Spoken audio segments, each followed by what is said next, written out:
Bidadi integrated township ಏನು land acquisition ಆಗ್ತಾ ಇದೆ, ಇದು ನಮ್ಮ ಸರ್ಕಾರದ ಯೋಜನೆ ಅಲ್ಲ. ಇದು ಹಿಂದೆ ಮಾನ್ಯ ಕುಮಾರಸ್ವಾಮಿ ಅವರು ಮುಖ್ಯಮಂತ್ರಿ ಆಗಿದ್ದಂಥ ಸಂದರ್ಭದಲ್ಲಿ ಬಿಡದಿ ಟೌನ್ಶಿಪ್ ಮಾಡಬೇಕು ಅಂಥೇಳಿ ಕಾರ್ಯಕ್ರಮವನ್ನು ರೂಪಿಸಿದರು. ಸೊ ಹಾಗಾಗಿ ಭಾಳ ವರ್ಷಗಳಿಂದ ಯಾವುದೇ ಜಮೀನು ಬೇರೆಯವರು ಭೂ ಪರಿವರ್ತನೆ ಮಾಡಿಕೊಳ್ಳಿಕ್ಕೂ ಸಾಧ್ಯ ಆಗ್ತಾ ಇರಲಿಲ್ಲ. ಸುಮಾರು ಆಲ್ಮೋಸ್ಟ್ 15 ವರ್ಷಗಳಿಂದ ಅವ್ರಿಗೆ ಸಮಸ್ಯೆ ಇತ್ತು. ಸೊ ಹಾಗಾಗಿ ಒಂದು ತೀರ್ಮಾನ ಮಾಡಬೇಕು ಅಂಥೇಳಿ ಇವತ್ತು ಅವರೇನು ಮಾಡಿದ್ರು ಆ ಟೌನ್ಶಿಪ್ಪನ್ನು ಮಾಡಬೇಕು ಅಂಥೇಳಿ ಟೌನ್ಶಿಪ್ಪನ್ನು ಮುಂದುವರಿಸಿದ್ದೇವೆ. ಈಗಾಗಲೇ ಉಪಮುಖ್ಯಮಂತ್ರಿಗಳು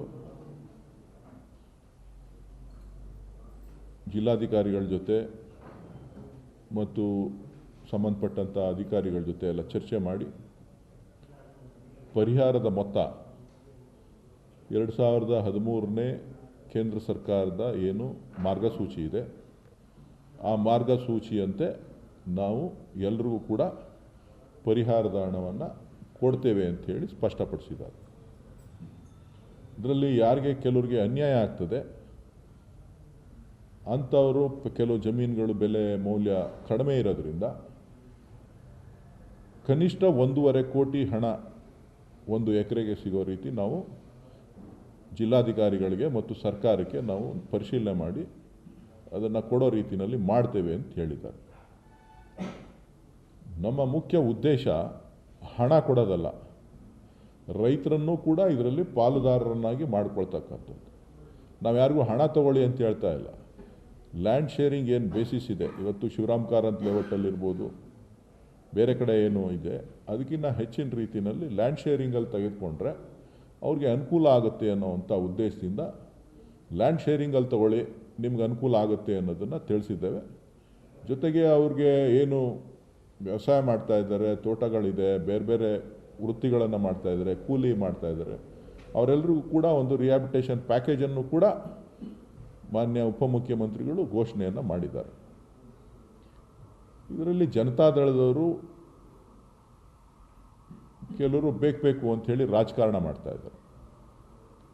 ಬಹುತೇಕ ನನಗೆ ಗೊತ್ತಿರೋ ಹಾಗೆ ಬಹುತೇಕ ಜನರು ಇದಕ್ಕೆ ಸಹಮತಿಯನ್ನು ವ್ಯಕ್ತಪಡಿಸಿದ್ದಾರೆ. ಸ್ಮೂತಾಗಿ ನಡೀತಾ ಇದೆ. ರಾಜಕಾರಣಕ್ಕೆ ರಾಜಕೀಯವಾಗಿ ಉತ್ತರವನ್ನು ಕೊಡ್ತೇವೆ. ಈಗ ನಾವು ಬುದ್ಧಿ ಹೇಳೋಷ್ಟು ದೊಡ್ಡವರಲ್ಲ. ಅವರು ಹಾಕಿಕೊಟ್ಟ ಮಾರ್ಗದರ್ಶನದಲ್ಲಿ ನಡೀತಾ ಇದ್ದೀವಿ. ಕುಮಾರಸ್ವಾಮಿ ಅವರು ಹಾಕಿಕೊಟ್ಟಿರ್ತಕ್ಕಂಥ ದಾರಿ ಕೆಳಗಡೆ ನಾವು ಮಾಡ್ತಾ ಇರೋದು, ನಮಗೇನಿಲ್ಲ. ಅದೀಗಾಗಲೇ ದಾಖಲೆಗಳನ್ನು GBA ಅಧ್ಯಕ್ಷರು ಬಿಡುಗಡೆ ಮಾಡಿದ್ದಾರೆ. ಅವರೇನು ಕೇಳ್ಕೊಂಡಿದ್ದಾರೆ ಅನ್ನೋದನ್ನು ತಿಳಿಸಿದ್ದಾರೆ. ಸಮೀಕ್ಷೆ ಗೊಂದಲಮಯವಾಗಿಲ್ಲ, ಗೊಂದಲ ಮಾಡ್ಕೊಳ್ತಾ ಇದ್ದಾರೆ. ಇದರಲ್ಲಿ ಸ್ಪಷ್ಟವಾಗಿದೆ. ಆರ್ಥಿಕ ಮತ್ತು ಸಾಮಾಜಿಕ ಶಿಕ್ಷಣ ಸಮೀಕ್ಷೆಯನ್ನು ಮಾಡ್ತಾ ಇದ್ದಾರೆ. ಇದರಲ್ಲಿ ನಾನು ಕೂಡ ನಿನ್ನೆ ಒಂದು ಸಭೆಯನ್ನು ಕನಕಪುರದಲ್ಲಿ ನಾನು ಕೂಡ ಎಲ್ಲ ನಮ್ಮ ಸ್ಥಳೀಯ ಮುಖಂಡರುಗಳು ಎಲ್ಲ ಜಾತಿ ಎಲ್ಲ ಧರ್ಮದವ್ರನ್ನೂ ಕೂಡ ಮುಖಂಡರುಗಳನ್ನು ಕೂಡ ಸಭೆ ಕರೆದಿದ್ದು. ನಾನು ಅವರಿಗೆ ಕರೆಯನ್ನು ಕೊಟ್ಟಿದ್ದೇನೆ. ಎಲ್ಲರನ್ನೂ ಕೂಡ ಇದರಲ್ಲಿ ಪಾಲ್ಗೊಂಡು ಈ ಸಮೀಕ್ಷೆನಲ್ಲಿ ನಾಳೆ ಯಾವುದೇ ರೀತಿಯಾಗಿ ನಮ್ಮ ಹೆಸರು ಬಿಟ್ಟೋಯ್ತು ಮತ್ತೊಂದಾಯಿತು ಅನ್ನೋದ್ರ ಬಗ್ಗೆ ಯಾವುದೇ ಸಮಸ್ಯೆ ಆಗದೆ ಇರೋ ರೀತಿ ನೀವು ನೋಡ್ಕೊಳ್ಳಿ ಅಂಥೇಳಿ ಕರೆಯನ್ನು ಕೊಟ್ಟಿದ್ದೇನೆ. ನಾನು ತಮ್ಮ ಮುಖಾಂತರ ಎಲ್ರಿಗೂ ಮನವಿ ಮಾಡ್ತಕ್ಕಂಥದ್ದು, ಇದು ಮುಂದಿನ ಭವಿಷ್ಯಕ್ಕೆ ಒಳ್ಳೆಯದು. ಸೊ ಇವತ್ತೇನು ಸಮೀಕ್ಷೆ ನಡೀತಾ ಇದೆ, ಸಿಕ್ತವ್ರಿಗೆ ಎಲ್ಲನೂ ಸಿಗಬಾರ್ದು. ರಿಸರ್ವೇಷನ್ನು ಸಿಕ್ತವ್ರಿಗೆ ಎಲ್ರಿಗೂ ಸಿಗಬಾರ್ದು, ಬೇರೆಯವ್ರಿಗೂ ಕೂಡ ಸಿಗಬೇಕು. ಯಾರಿಗೆ ಸಿಕ್ಕಿಲ್ಲ ಅಂಥವ್ರಿಗೆ ಈ ರಿಸರ್ವೇಷನ್ಗಳು ಸಿಗಬೇಕು ಅಂತ ಅಂದಾಗ ಇಂಥ ಸಮೀಕ್ಷೆಗಳು ಬಹಳ ಪ್ರಮುಖ ಪಾತ್ರವನ್ನು ವಹಿಸ್ತದೆ.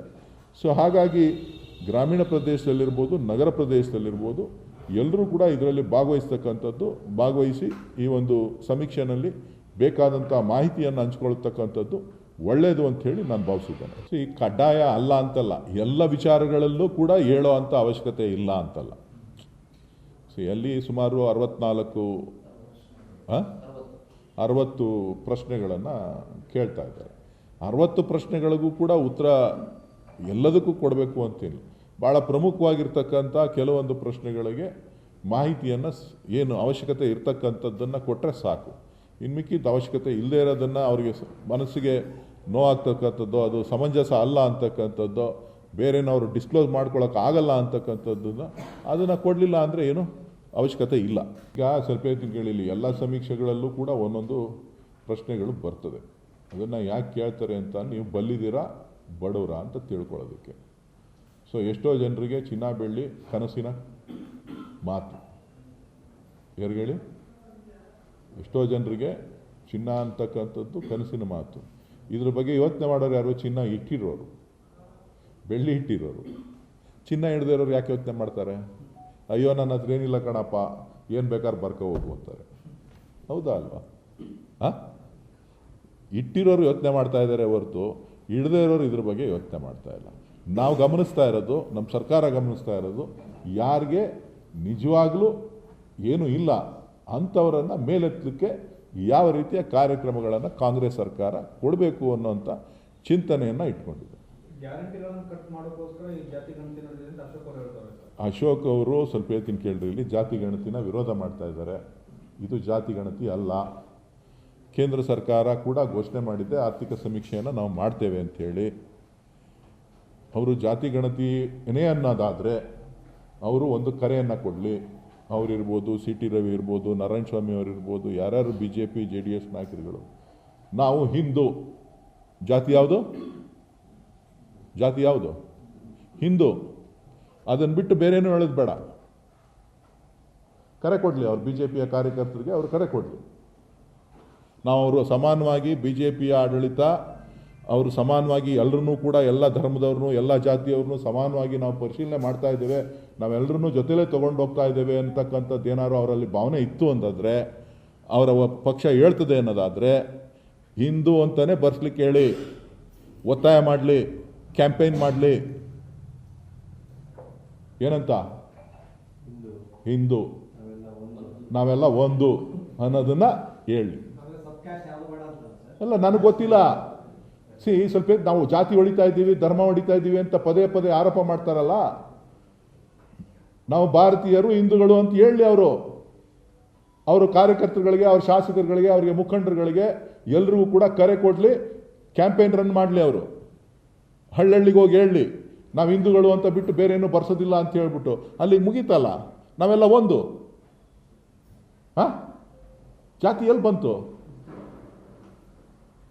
ಆ ಕೆಲಸವನ್ನು ಮಾನ್ಯ ವಿರೋಧ ಪಕ್ಷದ ನಾಯಕರುಗಳು ಯಾರ್ಯಾರು ಇದನ್ನು ವಿರೋಧ ಮಾಡ್ತಾ ಇದ್ದಾರೆ ಅವ್ರು ಮಾಡಬೇಕು ಅಂಥೇಳಿ ಒತ್ತಾಯ ಮಾಡ್ತಾರೆ. ಯಾವುದೇ ಇದರಲ್ಲೂ ಕೂಡ ಸಮೀಕ್ಷೆ ಮಾಡಬೇಕು ಅಂತ ಅಂದಾಗ ಒಂದಷ್ಟು ಮೊಬೈಲ್ನಲ್ಲಿ ಆ್ಯಪ್ ಮುಖಾಂತರ ಮಾಡ್ತಾ ಇದ್ದಾರೆ. ಸೊ ಡೇಟಾ ಎಂಟ್ರಿ ಮಾಡೋದು ಪ್ರಾಕ್ಟೀಸ್ ಆಗಬೇಕು. ಸೊ ಈಗ ಸ್ಪೀಡಪ್ ಆಗಿದೆ. ಸೊ ಖಂಡಿತ ನಿಗದಿತ ಸಮಯಕ್ಕೆ ಗ್ರಾಮಾಂತರ ಪ್ರದೇಶದಲ್ಲಿ 100% ಮುಗೀತದೆ. ನಗರ ಪ್ರದೇಶದಲ್ಲಿ ಒಂದಷ್ಟು ದಿನ ವಿಳಂಬ ಆಗ್ಬೋದು.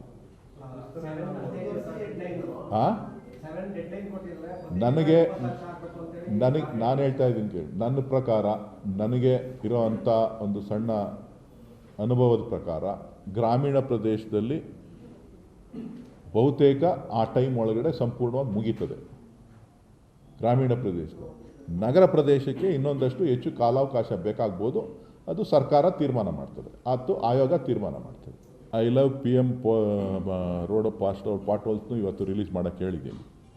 ಇವತ್ತು ಟ್ಯಾಗ್ ಆಗಿರಬೇಕು ನೋಡಿ, ಪ್ರಧಾನಮಂತ್ರಿಗಳ ರಸ್ತೆ ಇದೇ ರಸ್ತೆ, ಮನೆ ಮುಂದೆ ರಸ್ತೆ ಗುಂಡಿಗಳೇನಿದೆಯಲ್ಲ ಅದನ್ನು ಕೂಡ ರಿಲೀಸ್ ಮಾಡಿದ್ದೀವಿ ನೋಡಿ. ಎಲ್ಲಿ? ಡೆಲ್ಲಿ. ಟ್ಯಾಗ್ ಮಾಡೋಕ್ಕೆ ಹೇಳಿದ್ದೀನಿ. ನಾನು ನೋಡಿದ್ದೀನಿ, DCM ಅವರೊಬ್ಬರೇ ಅಲ್ಲ, ನಾನು ನೋಡಿದ್ದೀನಿ. ಹಂಗಲ್ಲ, ಮಳೆ ಹುಯ್ದಂಥ ಸಂದರ್ಭದಲ್ಲಿ ಆಗೋದು ಸಹಜ. ಇವರು ಉತ್ತಮವಾದಂಥ ಗುಣಮಟ್ಟದ ರಸ್ತೆಗಳನ್ನು BJP ಸರ್ಕಾರದವರು ಹಾಕಿದ್ದಿದ್ರೆ ಈ ಸಮಸ್ಯೆಗಳು ಬರ್ತಾ ಇರಲಿಲ್ಲ. ಈಗ ನಮ್ಮಲ್ಲೆಲ್ಲ ಹಳ್ಳಿಗಳ ಕಡೆ ಎಲ್ಲ ಮಾಡ್ತಾರೆ, 5 ವರ್ಷ, 7 ವರ್ಷ, 8 ವರ್ಷ ರಸ್ತೆಗಳಿರ್ತವೆ. ಹಾಂ, ನೀವು ಹಾಕಿರೋ ರಸ್ತೆಗಳು 3 ವರ್ಷಕ್ಕೆ 2 ವರ್ಷಕ್ಕೆ ಕಿತ್ತೋಯ್ತಾ ಇದೆ ಅಂತ ಅಂದರೆ ಎಂಥ ಒಳ್ಳೆ ರಸ್ತೆ ಹಾಕಿದ್ದೀರಿ ಅಂತೇಳಿ ನಿಮಗೆ ಸರ್ಟಿಫಿಕೇಟ್ ಕೊಡಬೇಕು ಪ್ರಧಾನಮಂತ್ರಿಗಳು. ನೀವು ಮಾಡಿರೋ ರಸ್ತೆಗಳ ಗುಣಮಟ್ಟದ ಪರಿಶೀಲನೆ ಆಗಬೇಕು. ಸೊ ಹಾಗಾಗಿ ಒಬ್ಬರ ಮೇಲೆ ಒಬ್ಬರು ಆರೋಪ ಮಾಡ್ತಕ್ಕಂಥದ್ದಲ್ಲ. ಮಳೆ ನಿಂತ ಮೇಲೆ ಸಂಪೂರ್ಣವಾಗಿ ಮೇಜರ್ ರಸ್ತೆಗಳೇನಿದೆ ಆ ಎಲ್ಲವನ್ನು ಕೂಡ ಮಾನ್ಯ ಮುಖ್ಯಮಂತ್ರಿಗಳ ನಿರ್ದೇಶನದಂತೆ ಉಪಮುಖ್ಯಮಂತ್ರಿಗಳು ಮತ್ತು ಎಲ್ಲರೂ ಸೇರಿ ಕಂಪ್ಲೀಟ್ ರಸ್ತೆಗಳನ್ನು ಮಾಡ್ತಾರೆ.